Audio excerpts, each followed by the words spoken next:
할렐루야. 오늘도 은혜 자리에 나오신 모든 성도님들을 주의 이름으로 환영하고 축복합니다. 우리 좌우 앞뒤를 바라보면서 이렇게 인사하겠습니다. 주님이 우리와 함께 하십니다. 함께 인사하겠습니다. 다 함께 자리에서 일어나셔서 우리와 함께 하시며 놀라운 역사와 임재로 채워주실 주님 기대하며 함께 기쁨으로 찬양하며 나아가겠습니다.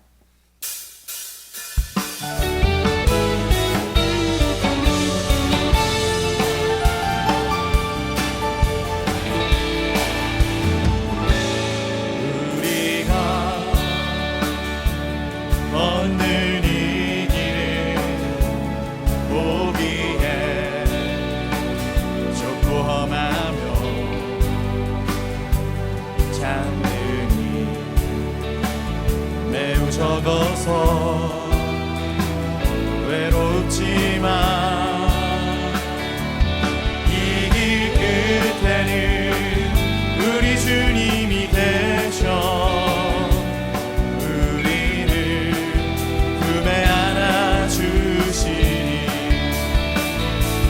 사람들 우리들을 보며 어리석다고 조롱하지만 이 길을 가는 자마다 영원히 주와 살리라. 우리는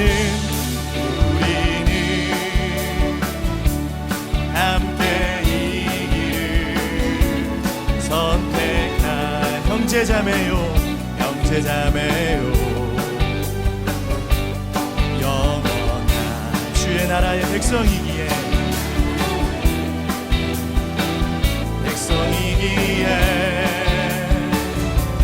서로 도우며 서로 손을 잡아주며 이 길을 함께 걸어갑시다. 함께 고백합니다. 세상 사람들 우리들을 보며 어리석다고 조롱하지만 이 길을 가는 자마다 영원히 주와 살리라. 이 길을 가는 자마다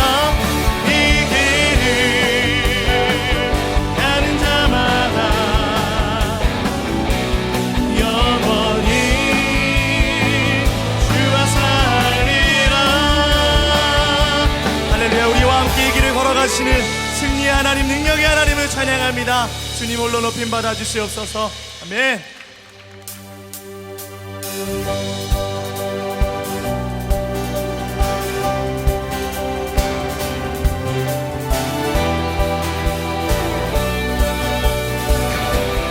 주님만이 우리의 믿음의 반석 되십니다.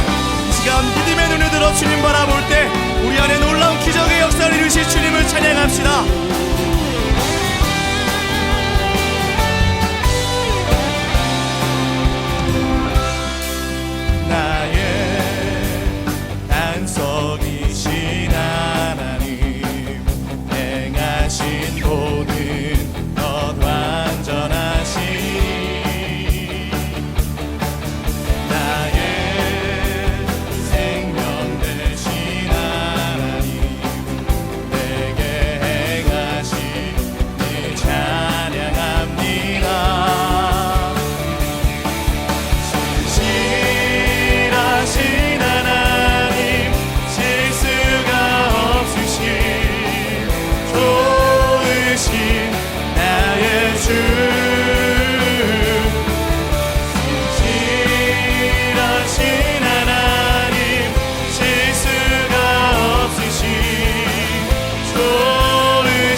주님께 고백합시다. 나의 반석이신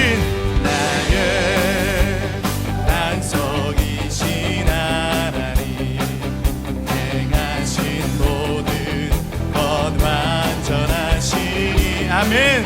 우리의 생명 되신 주님께 나의 생명 되신 하나님, 내게 행하신 일 찬양합니다.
같은 해석은 없도다.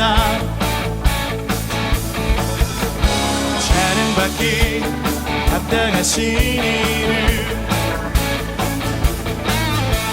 지 않으시는 구원의 방성, 진실하시고 진실하신 주님 같은 해석은 우리의 반석 대신 주님 바라보면서 한 번 더 선포합시다.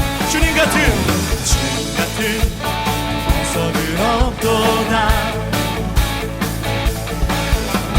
찬양받기 합당하신 이를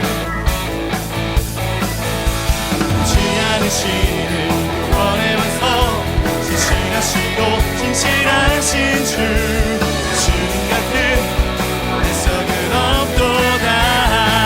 하게 선포합니다. 만세 반석 예수 내 반석, 만세 반석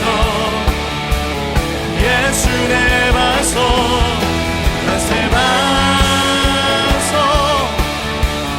예수 내 반석. 주님 같은 해석은 없도다. 우리 다시 한번 고백합니다. 주님 같은 해석은 없도다. 찬양받기 합당하신 이름, 아멘. 지 않으시는 구원의 방석, 진실하시고 진실하신 주님 같은 해석은 없도다. 그의 믿음으로 선포합시다. 만세 반석, 만세 반석 예수 내 반석, 만세 반석 예수 내 반석, 만세 반석 예수 내 반석. 주님 같은 해석은 없도. 우리의 목소리로만 고백하며 선포합시다. 만세 반석, 만세 반석 예수 내 반석. 아멘. 주님만이 반석 되십니다. 예수 내 반석, 만세 반석 예수 내 반석. 주님 같은 우리 두 손을 높이 들고 한번 더 선포합시다. 만세 반석, 만세 반석 예수 내 반석, 만세 반석 예수, 만세 반석, 만세 반석 예수 내 반석. 주님 같은 해석은 없도다. 주님 같은 해석은 없도. 교회여 한 번 더 선포합시다. 주님 같은 해석은 없도다.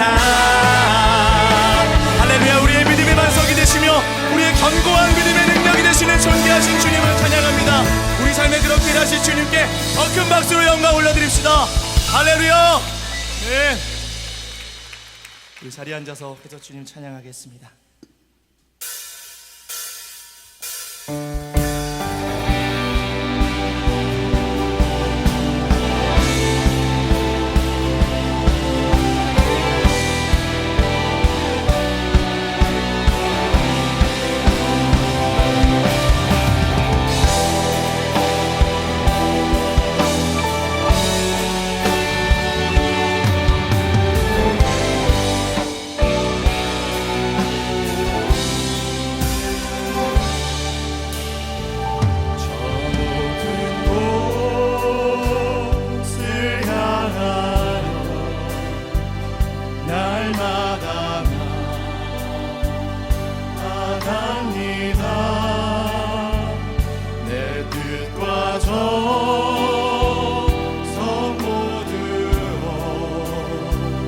날마다 기도하리라. 내 주여 내 밟을 때 산 그곳에서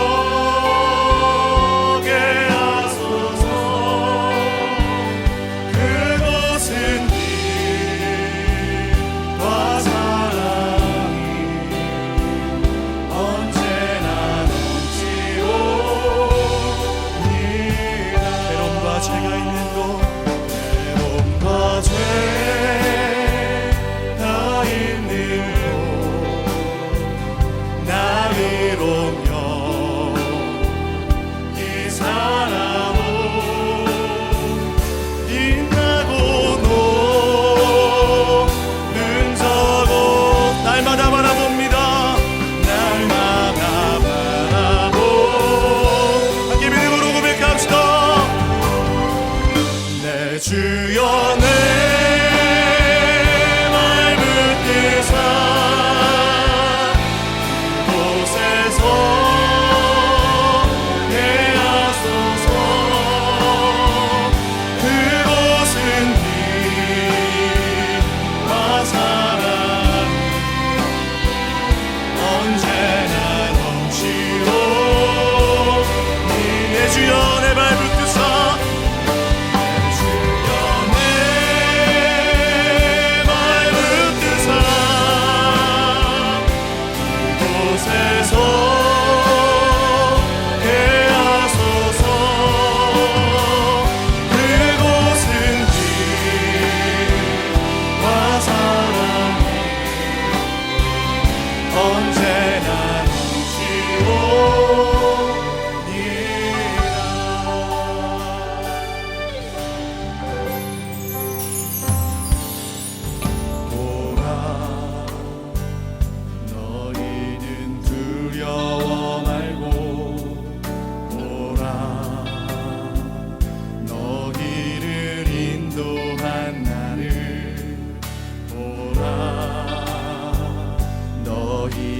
지치지 말고 보라. 너희를 구원한 나를. 너희를 치던 적은 어디 있느냐. 너희를 억누르던 원수는 어디. 믿음의 눈을 들어 주님께 고백합니다. 보라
예배하며 나아가는 우리를 주여 긍휼히 여겨 주시옵소서.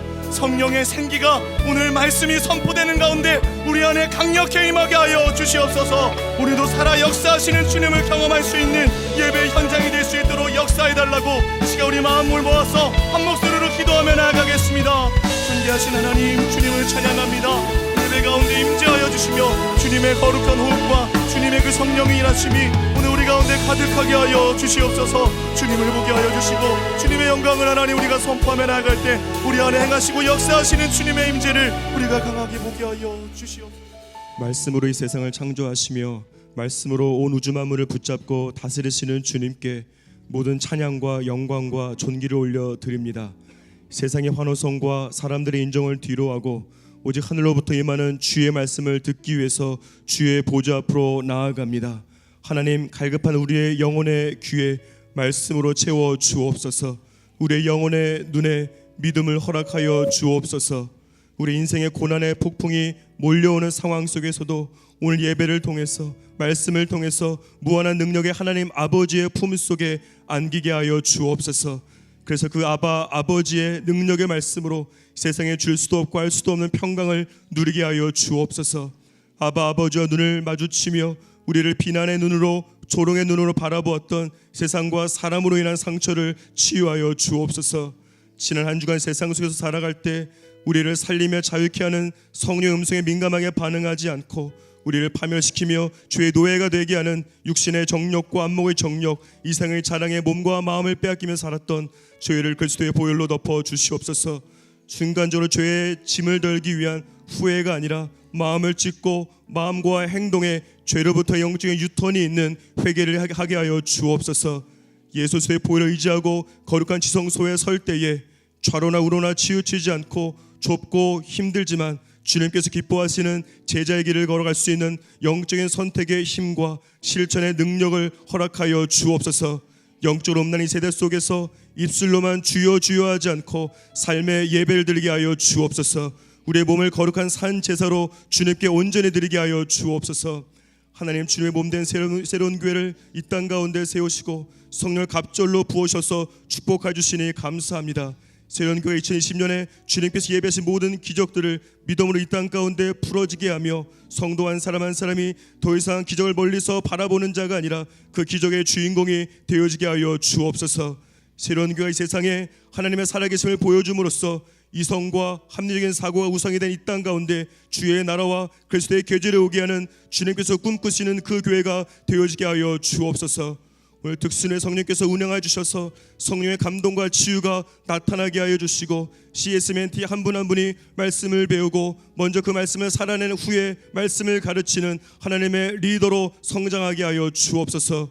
오늘 말씀을 듣고 단에 서시는 한홍 목사님께 성령으로 기름 부어 주셔서 그 말씀을 듣는 우리 모두가 영적으로 자유케 되고 도전을 받고 모든 우울증과 질병이 떠나가며 악한 영들 소리 지르고 떠나가는 주님의 역사가 나타나게 하여 주옵소서. 저의 날선 검보다 예리한 주의 말씀을 통해서 우리 영혼이 통회하고 자복하고 회개하고 우리의 마음과 생각과 삶 속에 오늘 주님께서 왕으로 좌정할 수 있는 왕의 대로가 예비되어지게 하여 주옵소서. 그렇게 하실 주님 온 마음을 다해 기대하며 살아계신 예수 그리스도의 이름으로 기도드립니다. 아멘. 할렐루야. 주일 3부 예배에 나오신 성도님들을 주님의 이름으로 축복하고 환영합니다. 오늘 예배를 통해서 하나님의 사랑을 깊이 경험하시기를 기도합니다. 옆에 있는 분들 보시면서 이렇게 축복하시겠습니다. 성령 충만하십시오. 성령 충만하십시오. 이제 예배에 참여하신 모든 분들 축복하고 환영하는 시간을 갖도록 하겠습니다.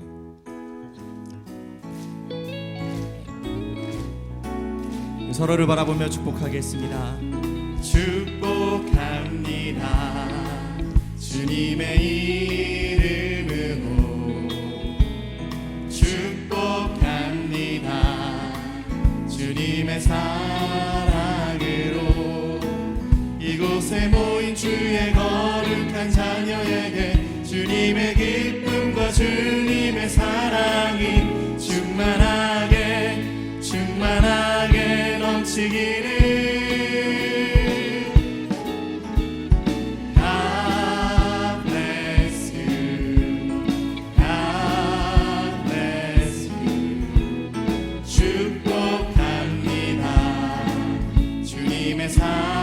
먼 이곳을 바라보며 축복하겠습니다. God bless you. God bless you. 축복합니다. 주님의 사랑으로. 박수로 서로를 격려하며 축복하겠습니다. 잠시 광고 말씀 드리겠습니다. 40일 신년 특별 새벽 기도회가 은혜롭게 진행 중에 있습니다. 화요일부터 토요일까지 새벽 5시 50분에 시작하며 앞으로도 원활한 주차를 위해서 카풀을 적극 이용해 주시기를 바랍니다. 또한 화요일부터 금요일까지는 안국, 일산, 남양주 호평, 영등포 기도 스테이션에서도 인터넷 생중계로 예배를 드리실 수 있습니다. 말씀과 기도 은혜가 살아있는 예배의 자리에 성도님들의 많은 참여를 바랍니다. 유재인 주일학교 청소년 일부가 다가오는 17일 금요일부터 2박 3일간 겨울 수련회를 진행합니다.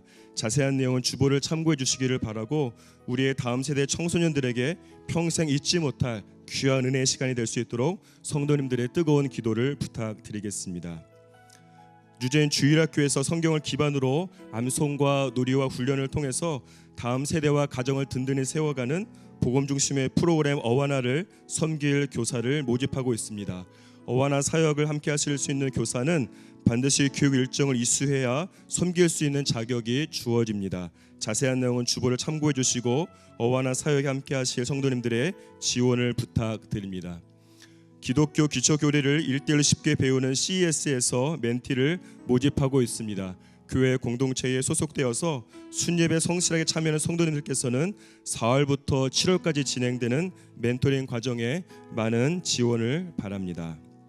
11기 CES 멘티 수료식이 1부에서 4부까지 예배 중에 진행되고 있습니다. 멘티 수료자분들께서는 예배 후에 CES 데스크에서 수료증을 꼭 수령해 가시기 바랍니다.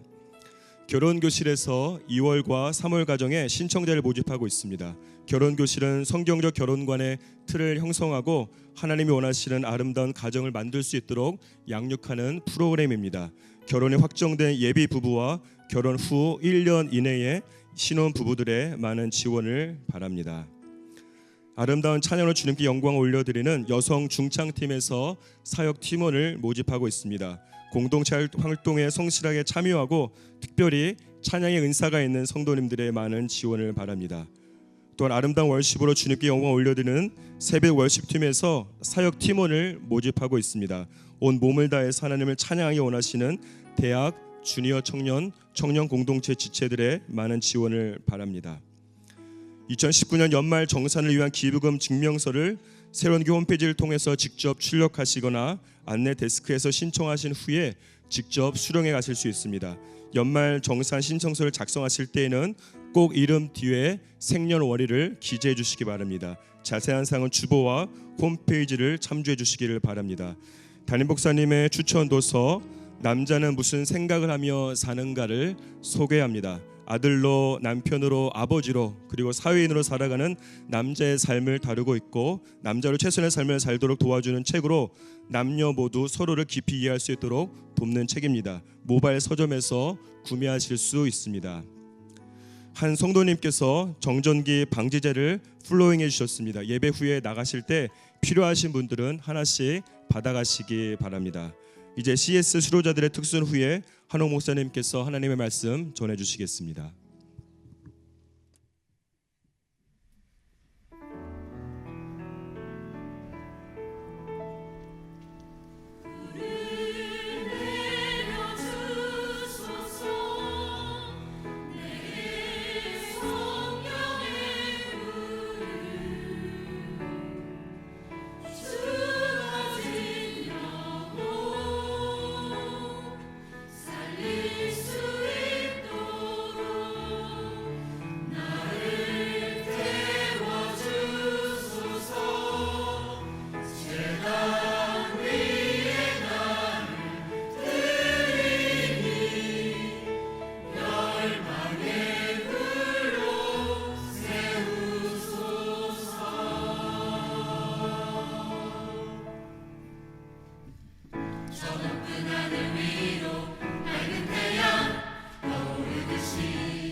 할렐루야. 우리 하나님께 감사와 영광의 박수 올려드리겠습니다. 축복된 주일 예배에 오신 우리 성도님들 모두를 축복하고 환영합니다. 오늘은 또 CES 수료식이 있는 기쁜 날입니다. CES는 우리 교회의 아주 기본적인 정말 중요한 1대1 양육 프로그램으로서 멘토와 멘티가 1대1로 만나서 12주 동안의 기독교 핵심 교리를 공부하면서 말씀을 기반으로 삶을 나누는 아주 소중한 과정입니다. 특별히 오늘 3부 예배 때는 우리 다음 학교 우리 학생들 8명이 또 함께 수료하게 되어서 참으로 기쁘게 생각합니다. CES는 현재까지 1630명이 멘티 과정을 수료하였고 이 중에서 742명의 멘토가 세워져서 또 다른 제자들을 양육하는 소중한 일을 감당하고 계십니다. 수료자 138명을 대표해서 3부 예배에서는 김소연 멘티와 김아리 멘토의 간증이 있겠습니다.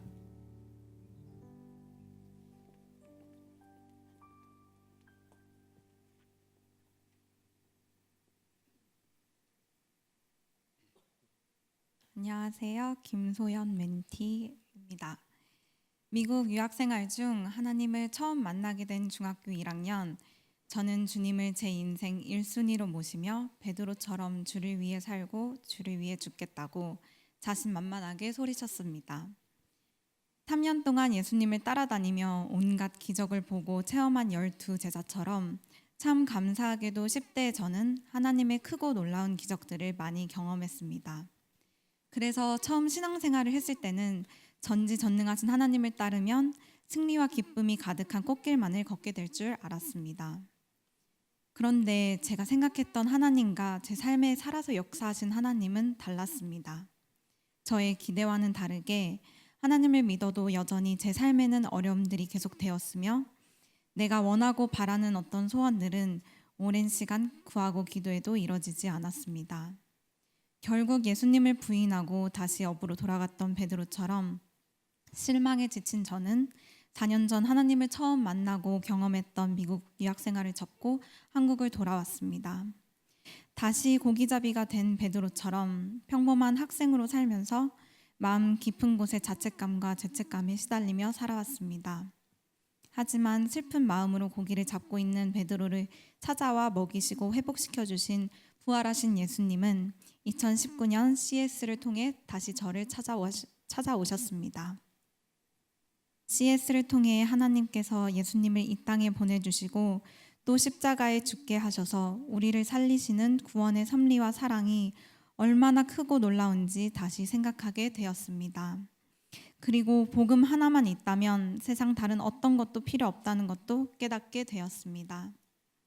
참 믿음이란 예수님의 십자가 사건을 통한 구원 하나만으로도 만족하는 것인데 그동안 저는 참 복음을 몰랐기 때문에 나의 소망과 기대가 이루어지지 않았을 때 하나님께 서운했고 하나님에 대한 열정 또한 얼마 가지 못했던 것이었습니다.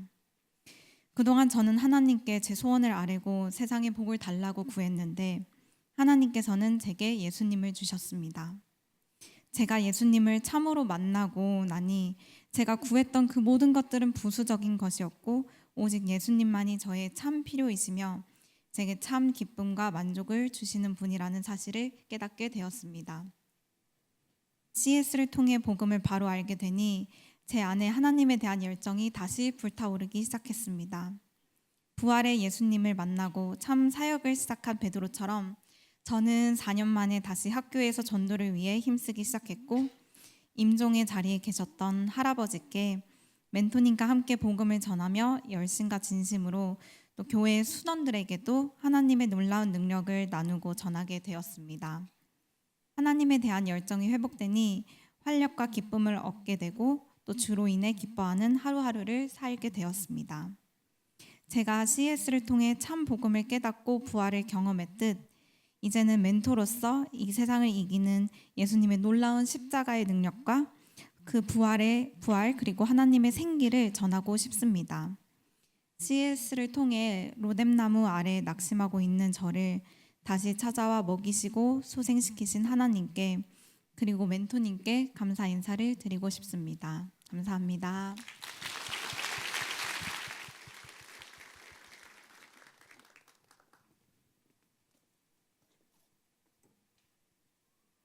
멘토 김아리입니다. 작년에 멘토 스쿨을 끝내고 첫 멘티님을 기다리면서 하나님께서 예비하신 영혼을 만날 것 같아서 너무나 기대가 되고 설레었습니다. 하나님의 인도하심으로 만나게 된 멘티님은 성실하게 멘토링에 임했고 치열하게 말씀을 살아내려고 하는 하나님의 귀한 자녀라서 감사했습니다. CS가 한 주 한 주 진행될 때마다 멘티님이 복음을 제대로 알게 되고 주님과의 관계가 회복되면서 구원의 감격과 기쁨을 누리게 되어 주님의 도우심에 놀라웠고 감격스러웠습니다. 1대1의 깊은 교제와 말씀 나눔은 멘티님에 대해서 더욱 알게 되고 하나님께서 한 영혼을 얼마나 사랑하고 귀하게 여기시는지 깨닫는 소중한 시간이었습니다. 소연 멘티님이 하나님에 대한 순수한 열정과 복음의 기쁨이 회복되는 것을 보고 멘토인 저도 너무나 기쁜데 하나님께서는 더욱더 크게 기뻐하실 거라는 생각에 깊은 은혜와 감동을 받았습니다. 사랑하는 소연 멘티님이 하나님 아버지의 마음을 품은 멘토로 세워져서 하나님의 사랑을 전하고 복음을 담대히 전파하여 하나님의 영광과 존귀하심과 위대하심을 드러내길 지속적으로 중보기도 합니다. 멘토와 멘티가 하나가 되어 하나님을 깊이 알아가고 멘티의 마음에 복음의 확신과 성령 안에서의 아름다운 교제를 나누게 해주신 하나님께 모든 영광을 돌립니다.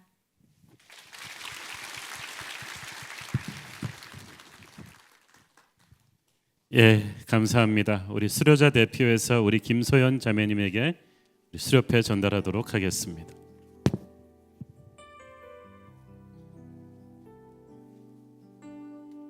수료중 김소연, 위사람은 기독교 에센스 스쿨 멘티 과정을 성실히 이수하였으므로 이 증서를 수여합니다. 2020년 1월 12일 담임 목사 한홍.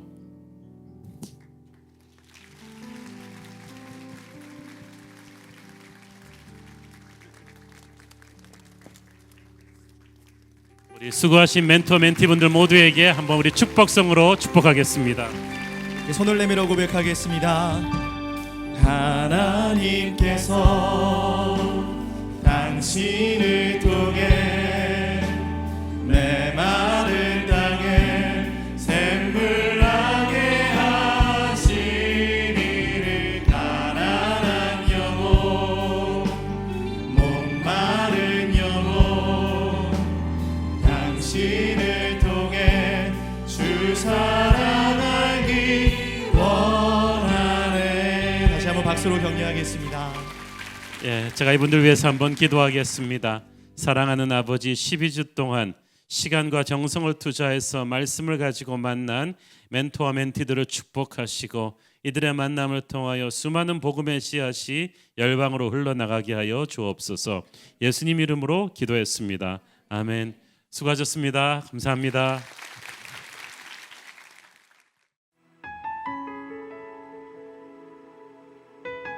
야곱 일족이 애굽에 정착하다.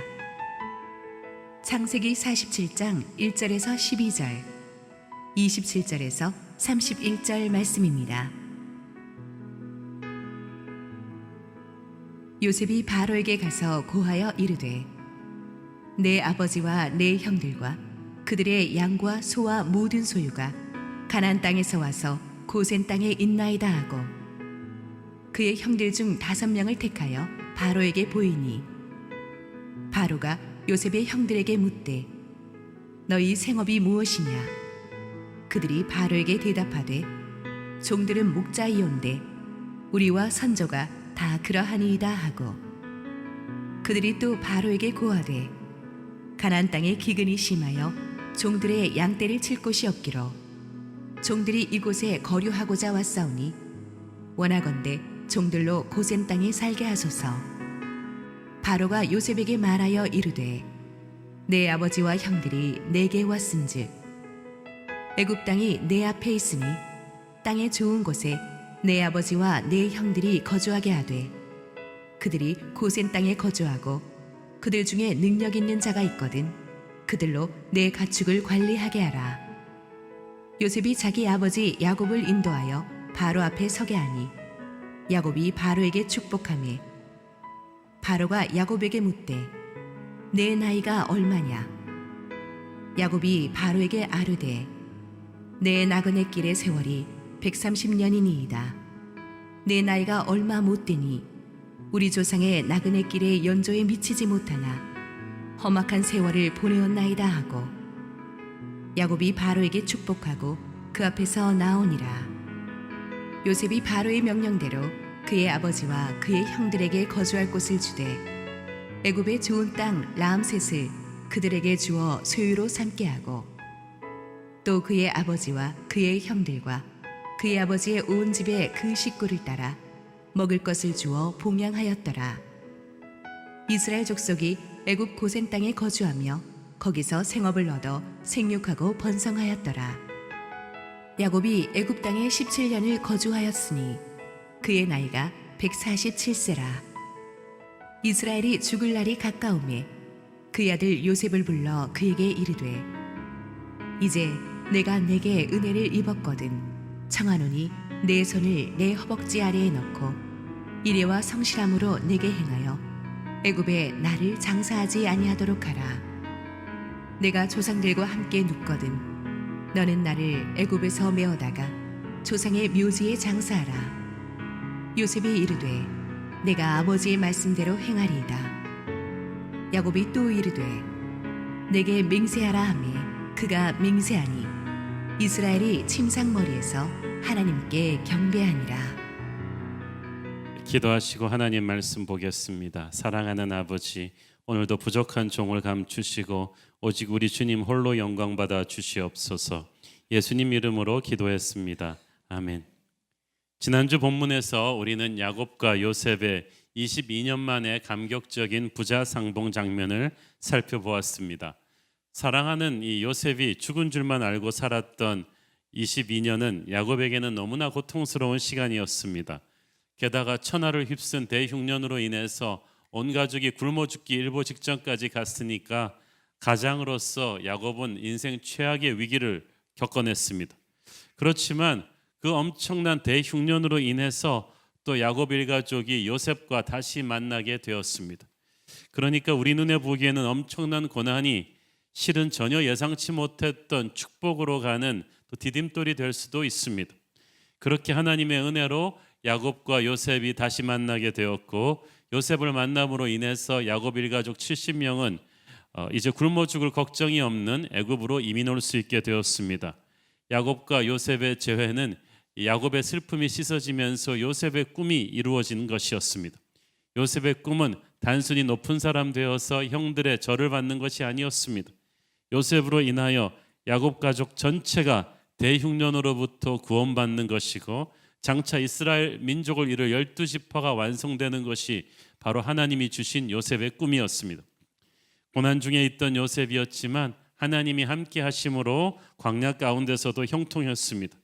그의 고난이 결국은 이스라엘을 구원하는 축복의 도구가 되었습니다. 우리는 하나님이 함께하는 인생이지만 고난으로부터 열애될 거라고 생각해서는 안 됩니다. 오히려 우리도 주님처럼 고난을 받을 것이지만 주께서 우리와 함께 하셔서 이길 힘을 주실 것을 믿어야 합니다. 그리고 나중에는 지금의 고난과는 비교할 수가 없는 영광에 참여하게 될 것입니다. 야곱과 요셉이 겪었던 고난은 하나님의 섭리 가운데서 큰 기쁨으로 변하게 되었습니다. 요셉은 이제 아버지와 가족들을 바로 왕에게 데려가서 인사시킬 참이었습니다. 하지만 그 전에 먼저 사전 소양 교육을 좀 형들에게 시켜야만 했습니다. 지난주 본문 마지막 부분, 우리가 지난주에 미처 다루지 못했던 부분이 있는데 그것은 요셉이 왕을 아련하기 전에 형들을 따로 불러서 소양 교육을 시킨 장면이에요. 창세기 46장 31절 34절 읽습니다. 요셉이 그의 형들과 아버지의 가족에게 이르되 내가 올라가서 바로에게 아뢰어 이르기를 가나안 땅에 있던 내 형들과 내 아버지의 가족이 내게로 왔는데 그들은 목자들이라 목축하는 사람들이므로 그들의 양과 소와 모든 소유를 이끌고 왔나이다 하리니 바로가 당신들을 불러서 너희의 직업이 무엇이냐 묻거든 당신들은 이르기를 주의 종들은 어렸을 때부터 지금까지 목축하는 자들이온데 우리와 우리 선조가 다 그러하나이다 하소서. 애굽 사람은 다 목축을 가증히 여기나니 당신들이 고센 땅에서 살게 되리이다. 자, 요셉의 이 당부를 이해하기 위해서는 그 당시 상황 설명이 조금 필요합니다. 이스라엘 민족은 조상 대대로 이렇게 목축업을 주업으로 살아온 유목민이었습니다. 왜냐하면 그들이 고향 가나안 땅이 척박한 산지와 이런 아주 뜨거운 날씨를 갖고 있었기 때문에 목축을 하기에 알맞았기 때문입니다. 그러나 애굽인들은 달랐습니다. 그들은 풍부한 나일강의 수자원을 바탕으로 한 그 델타 지역의 광활한 평야를 기반으로 해서 농경 문화가 처음부터 자리 잡은 그런 곳이었습니다. 그래서 그 당시는 이 농경 문화 사람들이 대도시 문명을 건설했고 변방의 유목민들을 좀 무시하는 성향이 있었어요. 거칠고 투박하고 사나웠거든요. 게다가 애굽은 당시 세계 최강대국이었기 때문에 다른 모든 변방의 유목민들은 좀 한 수 아래로 우습게 보았습니다. 하지만 요셉은 바로 이 점을 기회로 역이용했습니다. 요셉의 일가족이 애굽으로 와서 바로의 총애를 받으며 정착하는 것에 대해서 사실 모두가 축복하는 것만은 아니라는 것을 요셉은 알고 있었습니다. 만약 애굽인들이 야곱 일가족이 자신들의 기존 세력에 위협이 된다고 판단되면 심각한 반발을 초래할 수도 있었습니다. 물론 요셉이 살아있을 때는 이 반발을 겉으로 드러내지 못하겠지만 요셉이 죽고 나면 누가 있어서 야곱 일가족을 지켜줄 것입니까? 그래서 요셉은 일단 이 애굽인들의 경계심을 누그러뜨는 게 중요했어요. 그래서 요셉 일가족이 그들이 질시하고 부러워할 만한 경계의 대상이 아니라 그들이 하찮게 여기는 그냥 유목민들이고 애굽에 와서도 유목민으로 살 것이라는 사실을 인지시켜 줘서 애굽인들의 이 텃세를 이런 반발감을 누그러뜨려 놓으려는 것이었습니다. 그래서 이 목축업을 하기에 알맞은 고센 땅에 바로가 그들을 거주하게 해줄 것으로 요셉은 예측했습니다. 농경문화 위주의 애굽인들에게 있어서 목축하기에 적합한 고센 지방은 그 당시까지만 해도 별 가치가 없는 땅이었습니다.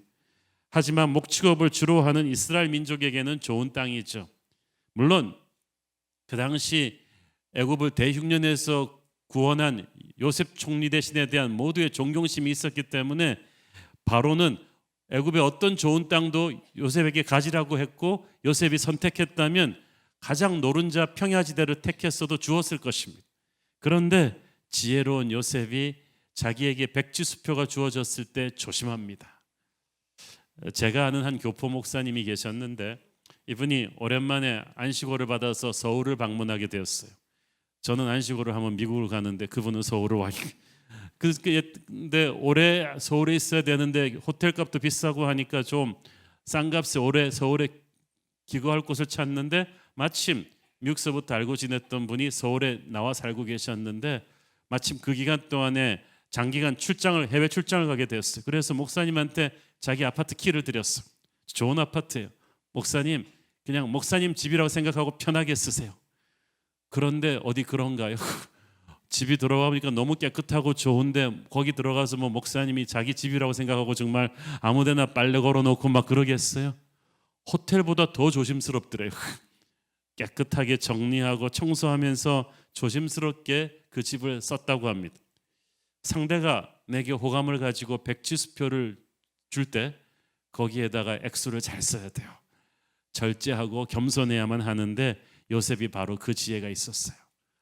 바로가 총리 대신 요셉한테 너희 가족들한테는 애굽에 뭐든지 다 줘도 좋다.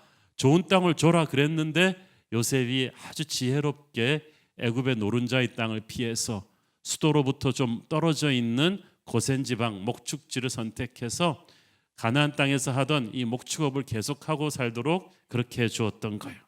결코 친인척 비리를 여지를 남겨두지 않았어요.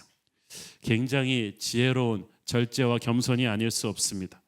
자, 그렇게 해서 야곱 일가가 고센 지역에 정착하게 되었는데 화면 지도로 우리 야곱 일가가 가나안에서부터 이동해온 경로를 좀 살펴보겠습니다.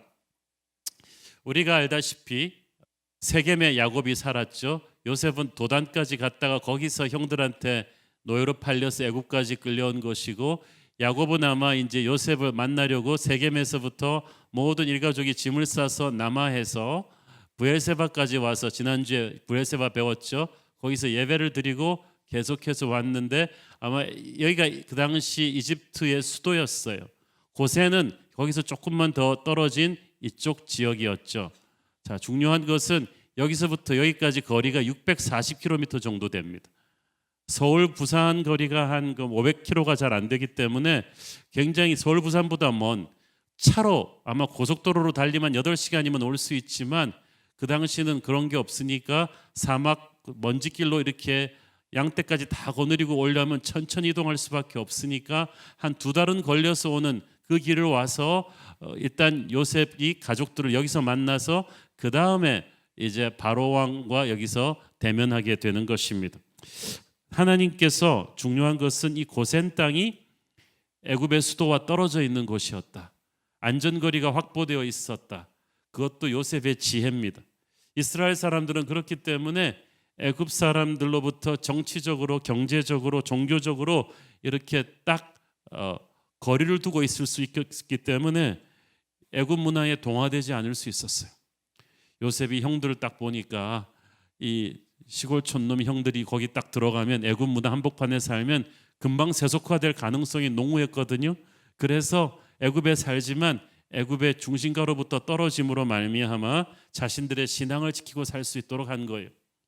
하나님께서는 오늘도 우리 성도가 세상 속에 살지만 세속화되지 않도록 항상 우리의 경계심을 자극하고 계십니다. 우리는 이 땅에서 살지만 우리는 세상 임금이 아닌 하나님의 통치를 받는 백성들인 줄 믿습니다. 그러므로 거룩해야 합니다. 거룩은 구별되었다는 뜻이죠. 겉모습은 세상 사람이라도 우리의 속사람은 세상과 다른 구별된 삶을 살아야 할 것입니다. 자, 그런데 우리 11절에 보면은 라암셋이라는 곳이 나오죠. 애굽의 좋은 땅 라암셋을 그들에게 소유로 삼아 주었다 했는데 고센은 뭐고 라암셋은 뭐냐? 이거 똑같은 이름이에요. 왜냐하면 이 창세기를 모세가 기록했죠. 모세는 요셉 시대로부터 400년이 지난 뒤에 산 사람이에요. 그때는 이 고센의 이름이 라암셋으로 바뀌었어요. 왜 그러냐면 다시 지도를 보고 말씀을 드리면 이 고센이 삼각지, 나일강 삼각지 지금 동쪽에 위치했거든요. 그래서 이것이 이제 고센 지방의 핵심 도시 라암셋이 됐는데 요셉 때만 해도 농경지랑 멀었기 때문에 그렇게 촉망받지 못했지만 광활한 그 초원에다가 많은 가축들을 키울 수 있었기 때문에 군마가 많았어요. 그리고 위치적으로 훨씬 국경 지역에 가까웠고 바다와 사방의 바다와 강이 이쪽을 지나가고 있었고 이 고대의 모든 상인들이 다니는 길이 전부 다 이쪽을 크로스하는 거예요. 교통의 허브죠. 날씨 좋죠. 수많은 군마들을 키울 수 있죠. 이 위치적인 중요성을 감안해서 수백 년 뒤에 모세 때에 얼마 전에 람세스 2세라는 이집트 유명한 군주가 이곳을 도시화시켜서 이집트 제2의 수도로 삼습니다. 그러니까 이미 요셉은 그 앞날을 내다보고 여기에다 이스라엘 사람들을 정착시킨 것이고 또 중요한 게 이 람셋의 위치는 애굽과 가나안 국경에 아주 근접해 있어요. 여기서 이틀만 가면은 홍해를 건너서 가나안으로 진입할 수가 있습니다. 그래서 출애굽 때 모세를 따라서 출애굽한 이스라엘 백성들이 애굽의 수도에서 출발한 기마대보다 그래도 조금 앞서서 홍해까지 갈 수 있었던 이유가 바로 그것이죠. 그러니까 하나님께서는 요셉을 통하여서 이미 수백 년 뒤의 앞날을 내다보고 이곳에 이스라엘 백성들을 정착하게 하셨습니다. 하나님께서는 이들이 이틀만 걸으면은 애굽을 벗어나 약속의 땅으로 갈 수 있는 곳에서 살게 하셨어요. 그 말은 무슨 뜻이냐? 애굽이 살기 좋은 곳이지만 하나님의 백성이 영원히 거할 곳은 아니다. 언제든지 하나님이 명하시면 약속의 땅으로 갈 준비를 하고 있어야 된다. 우리도 마찬가지입니다. 이 세상은 아무리 편하고 살기 좋아져도 우리가 영원히 거할 곳이 아닙니다. 우리가 항상 바라봐야 될 곳은 하나님의 나라인 거예요. 자, 2절을 보면 요셉이 바로를 아련할 때 형들을 다 데려가지 않고 대표로 5명만 추렸습니다. 5라는 숫자가 애굽인들이 선호하는 숫자이기도 했지만 요셉이 지나치게 많은 숫자의 형들을 바로 왕의 궁전에서 바로 왕과 신하들 앞에 보이지 않으려고 한 거예요. 친인척이 너무 많다는 것을 보여줘서 이쪽 세력이 너무 큰 것처럼 보여서 애굽 사람들 마음에 부담을 주지 않으려 했던 것입니다. 여러분, 요셉이 그러니까 얼마나 겸손합니까? 얼마나 지혜롭습니까? 여러분도 항상 자기의 힘을 숨기고 지혜롭게 자기를 낮추는 그런 모습이 필요할 것입니다. 형들이 요셉이 가르쳐준 대로 바로왕 앞에 가서 얘기합니다. 3절 4절. 바로가 요셉의 형들에게 묻되 너희 생업이 무엇이냐? 그들이 바로에게 대답하되 종들은 목자이온데 우리와 선조가 다 그러하나이다 하고, 그들이 또 바로에게 고하되 가나안 땅에 기근이 심하여 종들의 배를 칠 곳이 없기로 종들이 이곳에 거류하고자 왔사오니 원하건대 종들로 고센 땅에 살게 하소서. 여기서 이곳에 거류하고자 왔다는 말에 히브리어 거류한다는 말은 나그네로 잠시 머물겠다는 뜻입니다. 요셉의 형들은, 야곱의 일가족은 진짜 이 대흉년만 잘 넘기고 다시 고향 땅으로 돌아갈 생각을 하고 온 것 같아요. 그러나 그들의 생각과는 달리 하나님께서는 무려 430년이라는 세월 동안 그들이 애굽 땅에 살게 하셨어요. 애굽에서 그들을 위대한 하나님의 백성으로 준비시키려는 뜻이 계셨기 때문이에요. 여러분, 참 여러분의 인생도 살펴보면요, 하나님께서 여러분의 뜻과는 무관하게 여러분을 움직이시는 때가 있어요.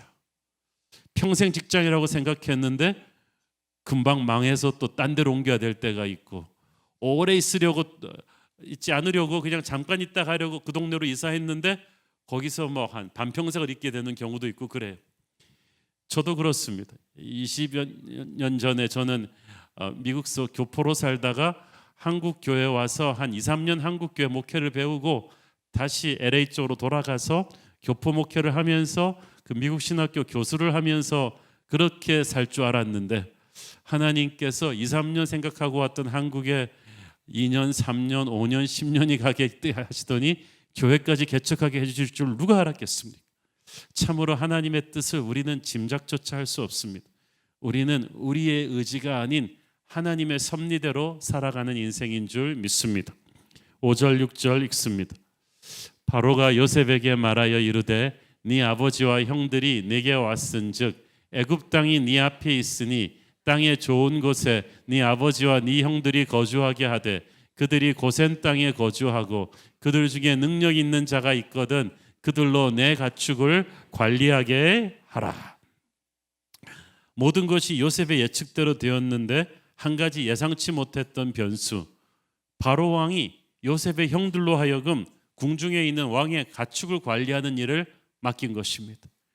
이 애굽 왕의 가축들을 여러분 우리 외양간 정도로 생각하면 안 돼요. 애굽 왕이 가지고 있는 말만 수백 풀입니다.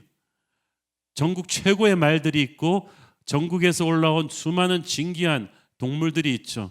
우리 생각으로 한 에버랜드 동물원 규모로 생각하면 돼요. 그리고 수백 수천 마리의 최고의 말들입니다.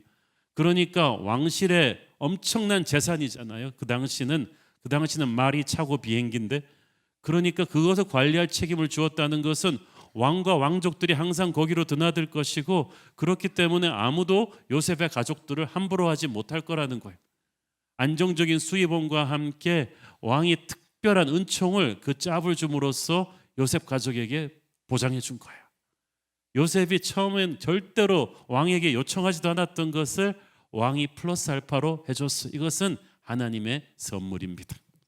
사랑하는 여러분, 여러분이 걱정하지 않아도 여러분이 모르고 있는 여러분의 필요까지도 하나님은 채우시는 분인 줄 믿습니다.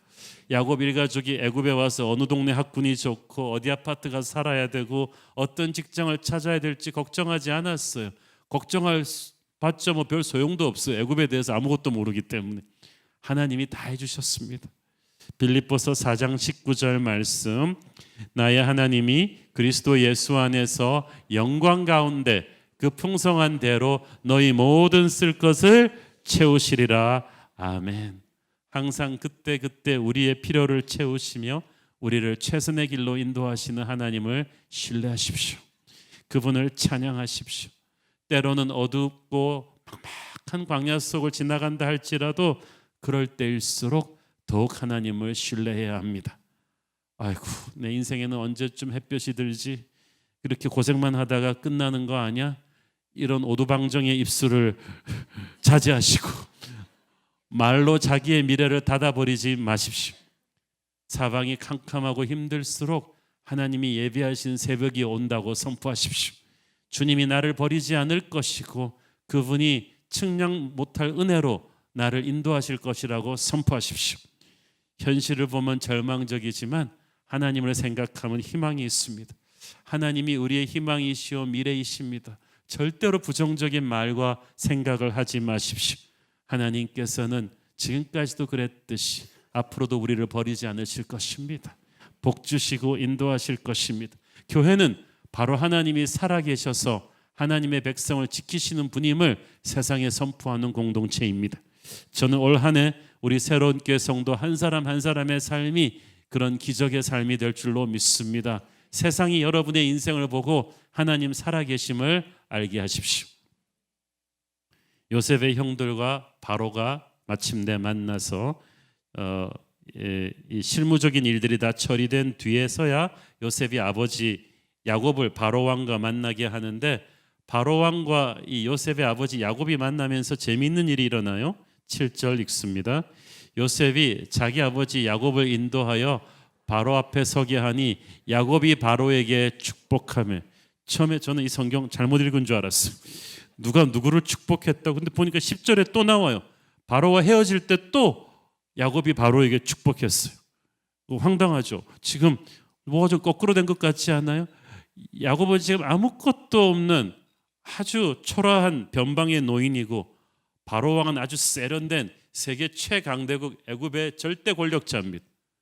그래서 사실은 왕 앞에 오면 성은이 만극하여이다 이러면서 다 왕의 축복을 받으려고 하는데, 왕도 그런 줄 알고 있었는데 이 노인은 들어오자마자 자기를 축복해버려요. 정신을 수습하고 나갈 때도 또 자기를 축복하고 또 나가. 바로도 이게 뭔 시츄에이션이지? 처음 보는 거예요. 다 자기 앞에 오면 뭐 하나 좀 얻어낼 게 없을까 싶어서 그냥 발발 떠는데, 이 노인은 아무것도 없으면서 당당해요. 이 황당한 당당함이 바로 하나님이 우리에게 주신 축복의 권세예요. 하나님의 자녀에게는 우리에게 세상을 축복할 수 있는 권세가 있음을 믿어야만 합니다. 왜 우리가 세상에서 힘 있는 사람들 앞에 가면 괜히 주눅 드는지 아세요? 재벌 앞에 가면 주눅 들고, 권력 가진 사람 앞에 가면 주눅 들고. 왜냐하면 나한테는 없는 힘이 그 사람한테 있다고 믿으니까, 괜히 그 사람이 나한테 그걸 좀 줄 것 같으니까 혹시 주지는 않을까 하는 기대감에 우리가 그 사람 앞에 가면 주눅 드는 거예요. 그러나 여러분이 그 사람의 돈을 필요로 하지 않는데 왜 재벌 앞에 가서 기가 죽어요?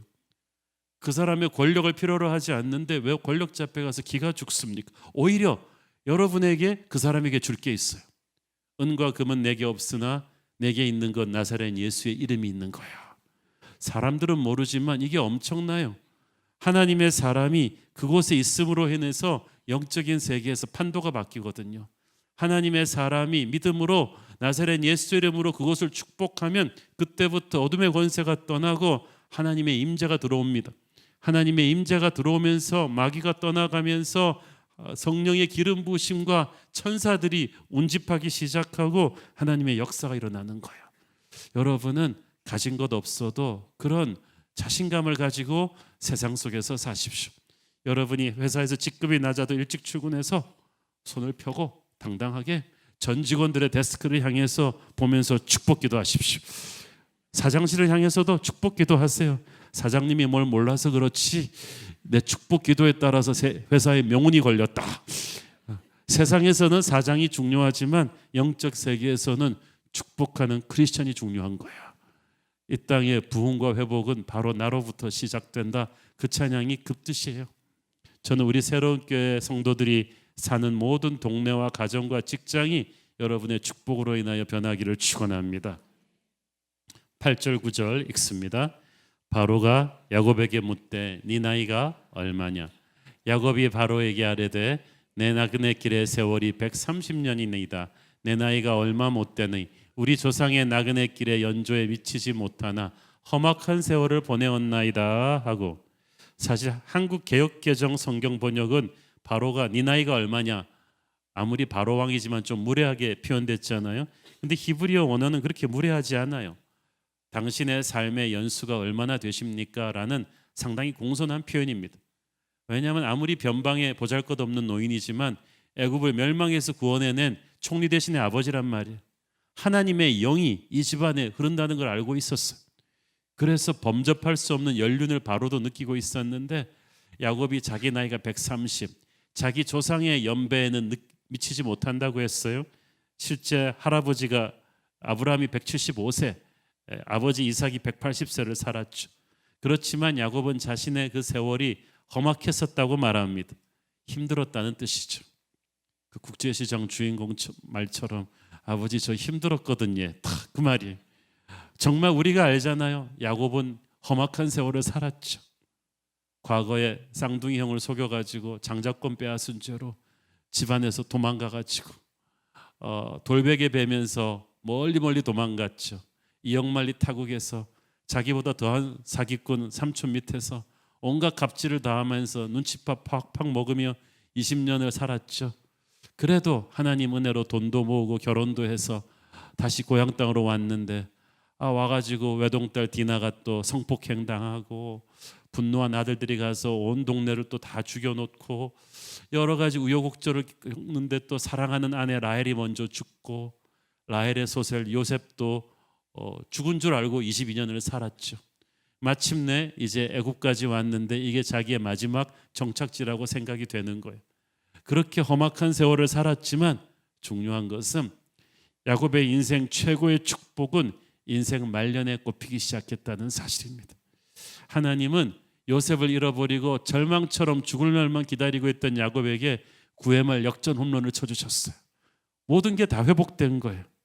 그래서 야곱의 인생에서 우리가 확인하는 사실은, 하나님의 섭리를 믿는 사람은 마지막까지 기다려봐야 된다. 9회 말이 끝날 때까지 경기장을 떠나면 안 된다. 시간이 걸려서 이루어지는 것이 하나님의 섭리입니다. 아브라함에게 주셨던 약속이 당대에 다 이루어지지 않았어요. 야곱, 이삭에게 갔고 야곱에게 갔고 요셉에게까지 4대 이르기까지 그 축복이, 그 약속이 계속해서 완성되어 왔어요. 우리도 그럴 것입니다. 우리는 우리 아버지에 대해 이루어지지 않았던 축복이 우리 대해 이루어지는 것을 볼 것이고, 우리 대해 이루어지지 않는 약속이 우리 자녀에 대해 이루어지는 것을 알게 될 것입니다. 그런데 우리가 이걸 못 기다려요. 우리 한국 크리스찬들이 빨리빨리 문화에 익숙해져 있거든요. 그래서 하나님의 뜻도 우리 한국 크리스찬들은 좀 초고속 스피드로 이루어지기를 기대합니다. 어떤 미국 목사님이 그러는 거예요. 한국 크리스찬들은 성격이 급해가지고 기도도 빨리 한대요. 코리안들이 기도를 얼마나 빨리 하는지 보통 말로 기도하는데도 방언 기도 같대. 그냥 팍. 그래서 우리가 시험 드는 이유는 하나님의 뜻이 이루어지지 않아서가 아니라 우리가 조급하기 때문입니다. 우리의 계획과 우리의 시간대로 일이 착착 안 풀리니까 하나님 어떻게 나한테 이러실 수가 있는가라고 시험 드는 거예요. 그러나 우리 생각에는 지금 아무것도 안 일어나고 있는 것 같아도 하나님의 섭리는 보이지 않는 곳에서 쉴 새 없이 이루어지고 있습니다. 하나님께서는 보이지 않는 곳에서 정말 작업하고 계세요. 컴퓨터를 겉에서만 보면 아무것도 안 보이지만 안을 뜯고 보면은 수백 수천 개의 이 복잡한 부속들이 연결이 돼가지고 계속해서 물려서 돌아가요. 그 덕분에 눈에 보이는 컴퓨터 스크린에서 일이 척척 되는 거예요. 하나님의 섭리가 그렇습니다. 우리는 눈에 보이는 한두 가지의 현상밖에 안 보이지만 하나님께서는 보이지 않는 곳에서 수백 수천 가지의 일들을 한꺼번에 연결시키면서 일하고 계세요. 하나님께서는 오랜 시간 동안 야곱을 변화시키셨고, 애굽에서 요셉을 변화시키셨고, 애굽 땅을 변화시키셨고, 야곱의 형들을 다, 그 아들들을 다 변화시키셨어요.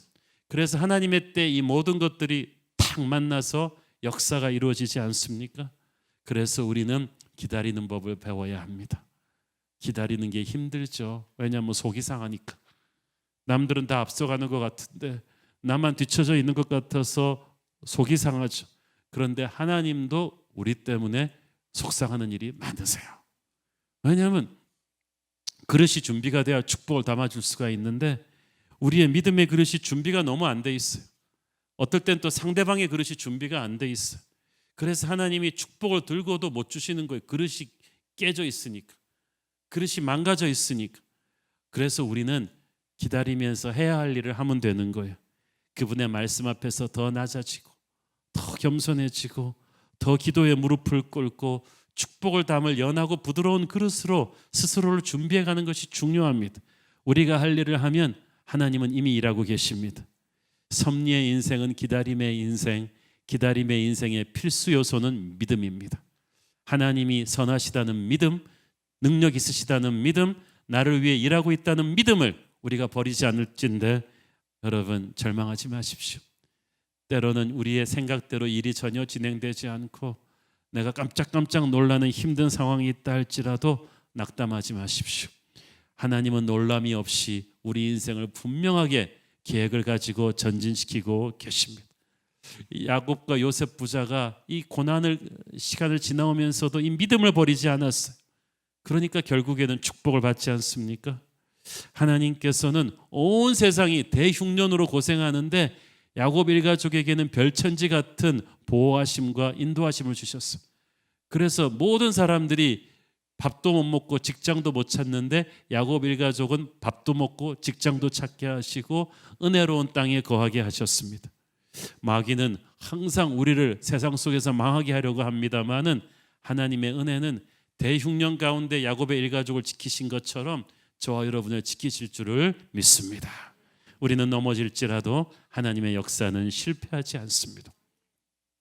그렇게 고센 땅에 정착한 야곱이 그 후 17년을 요셉의 지극한 봉양을 받으며 행복하게 살다가 마침내 하늘나라 갈 때가 되었습니다. 요셉을 불러서 유언을 남깁니다. 29절 30절 시작.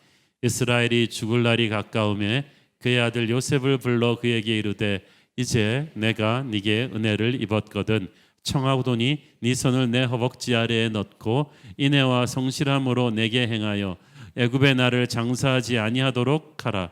내가 조상들과 함께 눕거든 너는 나를 애굽에서 메어다가 조상의 묘지에 장사하라. 요셉이 이르되 내가 아버지의 말씀대로 행하리이다. 아멘.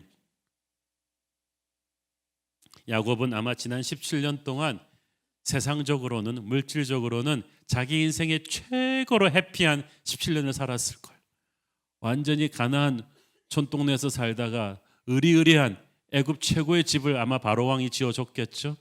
거기서 먹고 싶은 거 누리고 싶은 거 다 누리고 세계 최고 문명의 애굽을 누렸으니까 가나안의 일은 까맣게 잊을 정도로 되었을 법한데 야곱이 죽을 때는 자기를 애굽에 묻지 말라고 합니다. 자기의 시신을 가나안 땅으로 가서 묻어달라고 합니다. 그 말은 무슨 뜻이에요? 야곱의 마음속에는 항상 약속의 땅이 있었어요. 아무리 물질적으로 잘 살아도 그것이 변하지 않았어요. 그리고 그 마음을 자기 자손 대대로 이어가기를 원했어요. 자기 무덤을 약속의 땅에 갖다 놓으면 자기 자손들도 끊임없이 우리가 돌아가야 될 곳은 가나안인 것을 알게 될 거예요. 여러분, 우리가 세상에서 아무리 성공해도 우리 후손에게는 영원한 하늘나라를 향한 비전을 심어줘야 돼요. 믿음을 심어줘야 되는 거예요. 야곱이 인생 마지막에 자기를 약속의 땅에 묻어달라고 했다는 것은 그가 인생의 마지막을 하나님의 말씀에 걸었다는 것을 말해줍니다. 우리는 환경이 좋으면 복받았다고 생각하고 그렇지 않으면 복받지 못했다고 생각하지만 그건 세상적인 생각이에요. 하나님의 사람은 세상적으로 성공을 했든 못했든 어쨌든 말씀을 붙잡고 결론을 내려야 돼요.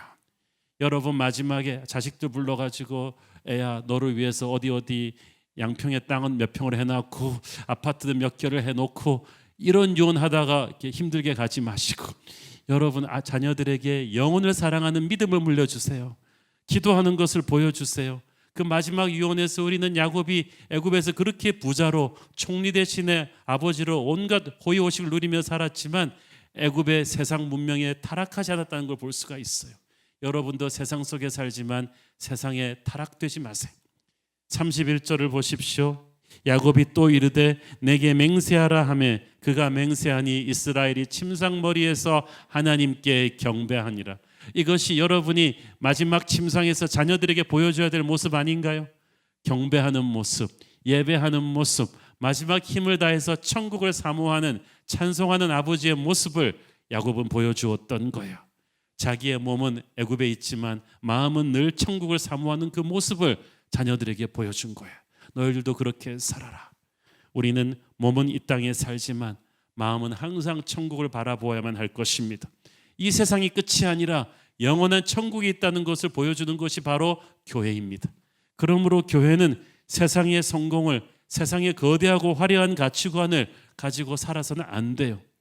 주님 다시 오실 때까지 교회는 세상 속에 살지만 저 높은 곳을 바라보며 사는 사람들, 그래서 세상의 돈과 명예에 흔들리지 않는 사람들이라는 것을 세상에 보여줄 수 있어야 될 것입니다. 저와 여러분이 그렇게 보여주지 않겠습니까? 기도하겠습니다. 주님 은혜를 감사합니다. 야곱이 말년에 하나님의 축복을 받아 모든 것을 회복하고 애굽에 정착했습니다. 그러나 그의 마음이 항상 약속의 땅에 있었듯이 우리도 항상 저 높은 곳을 바라보며 살게 하옵소서. 예수님 이름으로 기도했습니다. 아멘. 다 함께 일어나셔서 봉헌 찬양 드리겠습니다. 주님 다시 오실 때까지, 주님 다시 오실 때까지 나는 이 길을 가리라. 좁은 문 좁은 길 나의 십자가 지고 나의 가는 이 길 끝에서 나는 주님을 보리라. 영광에 내 주님 나를 맞아주시니. 주님 다시 오실 때까지 나는 일어나 달려가리라. 주의 영광 온 땅 덮을 때 나는 일어나 노래하리. 내 사모하는 주님 온 세상 구주시라. 내 사모하는 주님 영광의 왕이시라. 주님 다시 오실 때까지, 주님 다시 오실 때까지 나는 일어나 달려가리라. 주의 영광 온 땅 덮을 때 나는 일어나 노래하리. 우리 믿음의 두 손을 들고 내 사모하는 주님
사랑하는 아버지, 우리의 인생 한 걸음 한 걸음마다 의미 없는 것이 없고 하나님의 섭리의 인생임을 믿습니다. 온전히 주님을 바라보며 한 걸음 한 걸음 나갑니다. 마지막 천국 가는 그날까지 우리와 우리 자녀들이 항상 하나님께 영광 돌리며 살게 하옵소서. 받은 은혜 감사하며 드리는 헌물의 손길들 축복하시고 지금은 살아계신 우리 주 예수 그리스도의 은혜와 하늘아버지 사랑과 성령님 감화 감동하신가 교통하신가 축복하심의 은혜가 오늘도 하나님 앞에서 부끄러움이 없는 이 땅에서의 하루를 살기를 소원하는 사랑하는 모든 성도들 머리 위에 지금부터 영원토록 함께 계시기를 축원하옵나이다. 아멘.